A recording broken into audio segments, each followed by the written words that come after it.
యోహాను సువార్త 10వ అధ్యాయము 14-15 వచనాలు ఒకసారి మనం చదువుకుందాం. నేను గొర్రెల మంచి కాపరిని, తండ్రి నన్ను ఎలాగూ ఎరుగునో, నేను తండ్రిని ఎలాగూ ఎరుగుదునో అలాగే నేను నా గొర్రెలను ఎరుగుదును. నా గొర్రెలు నన్ను ఎరుగును, మరియు గొర్రెల కొరకు నా ప్రాణము పెట్టుచున్నాను. నేను గొర్రెల మంచి కాపరిని అంటున్నాడు ఇక్కడ. నేను గొర్రెల మంచి కాపరిని, నేను తండ్రిని ఎలాగునా ఎరుగుదునో అలాగే నేను నా గొర్రెలను ఎరుగుదును. నా గొర్రెలు నన్ను ఎరుగును, మరియు గొర్రెల కొరకు నా ప్రాణము పెట్టుచున్నాను. ఈరోజు ఈ లోకములో మానవుడు చాలా బిజీగా ఉంటాడు కదా. మనుషులు చాలా అంటే చాలా బిజీ. ఎంత బిజీ అంటే కొన్నిసార్లు ప్రార్థన చేసుకోవడానికి కూడా మనకు సమయం ఉండదు. ప్రార్థన చాలా విలువైంది. ఎంత విలువైందమ్మా? చాలా. యేసుక్రీస్తు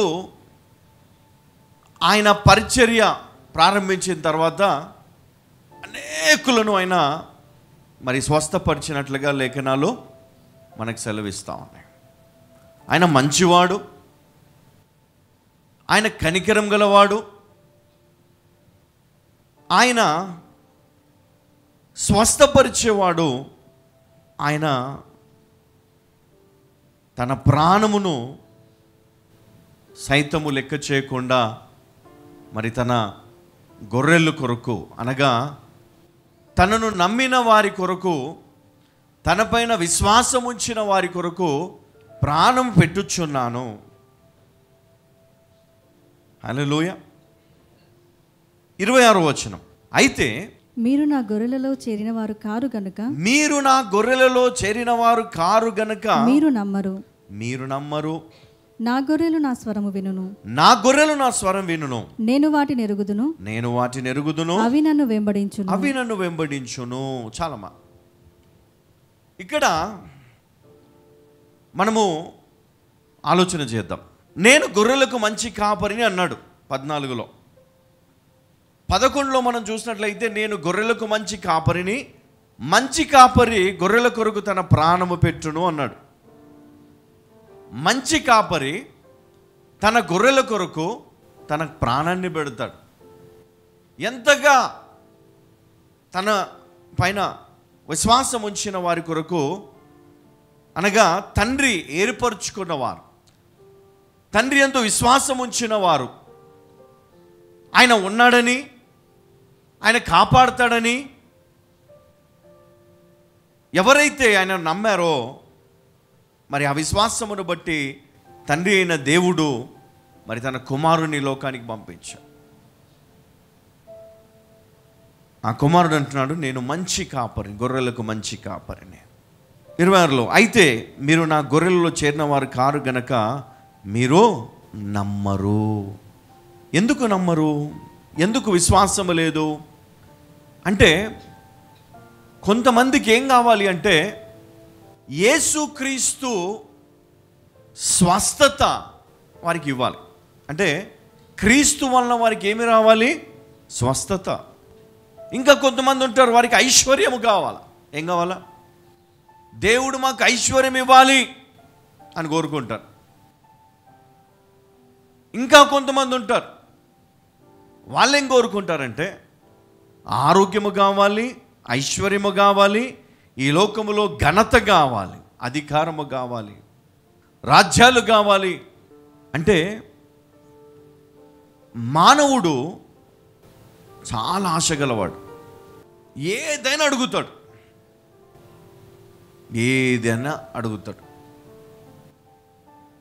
అయితే దేవునికి తెలుసు, కొంతమంది స్వార్థపరులు ఉన్నారు, కొంతమంది మరి దేవుణ్ణి పోయేవారు ఉన్నారు.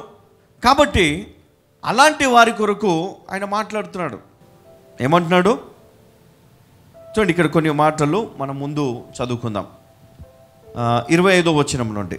అందుకు యేసు, మీతో చెప్పి తిని కానీ మీరు నమ్మరు.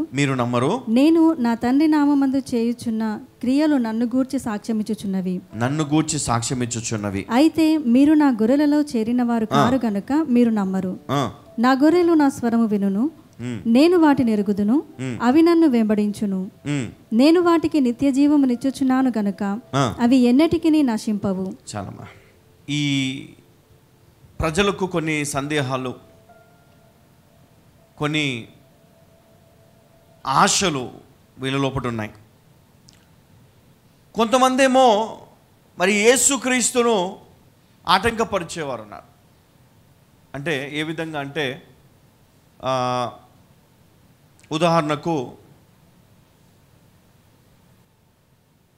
శిష్యుల్లో ఒకడు సాతానుడు అన్నాడు. ఎవరైనా? యూదా ఇస్కరియోతు. ఈయన ఎందుకు ఈ శిష్యుల్లో చేరడం జరిగింది, ఎందుకు యేసు మరి ఆయన చేరడానికి అనుమతించాడు అనేది మనం ఆలోచన చేస్తే, ఈ ఇస్కరియోతు యూదా ఆశ గలవాడు. ఏమి కావాలి? అధికారము కావాలి. అధికారముతో పాటు డబ్బు కావాలి. బరబ్బతో చేతులు కలిపి మరి క్రీస్తును ఒప్పించాలి. ఎలాగైనా ఒప్పించాలి. మరి చేతులు కలిపి వీరు మరి అప్పుడున్నటువంటి ప్రభుత్వం పైన మరి వీరు ఏం చేయాలి? వ్యతిరేకతను తీసుకొచ్చి కొట్లాడాల.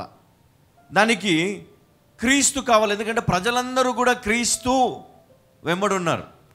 కాబట్టి ఈయన వస్తే, ఈయన సపోర్ట్ చేస్తే ఈజీగా మనం ఆ రాజ్యాన్ని గెలవచ్చు అనుకున్నారు. కానీ యేసుక్రీస్తు ఒప్పుకోలే.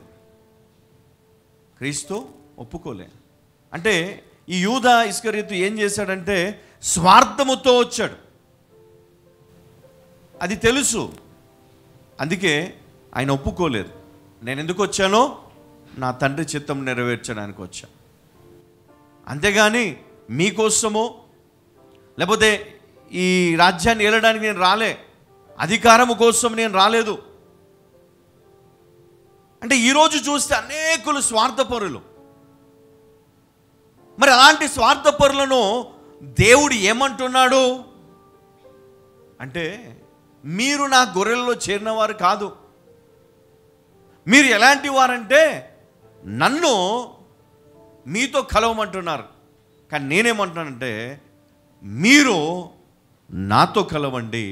ఎందుకంటే నేను తండ్రి ఏకమై ఉన్నాము. కాబట్టి నేను తండ్రి ఎలాగూ ఏకమై ఉన్నామో మీరు నేను అలాగ ఏకమై ఉంటే తండ్రితో పాటు నేను, నాతో పాటు మీరు ఏకమై ఉంటారు. హల్లెలూయా.